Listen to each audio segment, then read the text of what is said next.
Hi, ഫോൺടെക്കിന്റെ May ബാച്ചിലെ feedback എന്താണെന്ന് നമുക്ക് ഇപ്പം അറിയാം. അവർക്ക് എന്താ പറയുന്നത്? വരുന്നതിന് മുമ്പ് എന്താണ് ഇപ്പോൾ? വരുന്നതിന് മുമ്പ് നോർമൽ വർക്ക് ചെയ്യുന്നു. നോർമൽ വർക്ക് ആയിരുന്നു. ഓക്കെ, ഇപ്പോൾ എന്താ കാര്യങ്ങൾ ചെയ്യും? ഇപ്പോൾ എല്ലാം ചെയ്യും. എല്ലാം ചെയ്യും. കോൺഫിഡൻ്റ് ആണോ? അല്ല, ഇത് വെറുതെ പറയുന്നതാണോ? മാറ്റമുണ്ടോ? ഓക്കെ, അപ്പോൾ എങ്ങനെയാണ് വർക്ക്? ഫാക്കൽറ്റീസ് എഫേർട്ട് എടുക്കുന്നത് എന്താണ്? റൂമിലാണെങ്കിലും ഡൗട്ട് ചോദിച്ചാൽ തീർച്ചയായും വന്നത് വേർത്താണ്. ആത്മവിശ്വാസത്തോടെയാണോ പറയുന്നത്? 100%. ഒരാളെ ഐസിവർക്കൊന്നും ചെയ്തില്ല.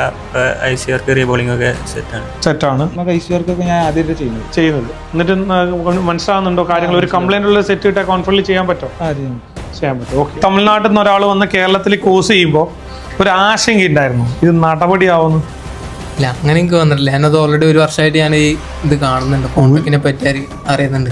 24 ദിവസത്തെ ക്ലാസ് എന്ന് പറയുമ്പോൾ അങ്ങനെ ഒരു തോന്നലുണ്ടായിരുന്നു, 24 ദിവസം കൊണ്ട് റെഡി ആവുന്നുള്ള ഒരു ആശങ്ക ഉണ്ടായിട്ടുണ്ട്. അത് ആദ്യം ഉണ്ടായിരുന്നു, ഇപ്പൊ എനിക്കത് മാറി.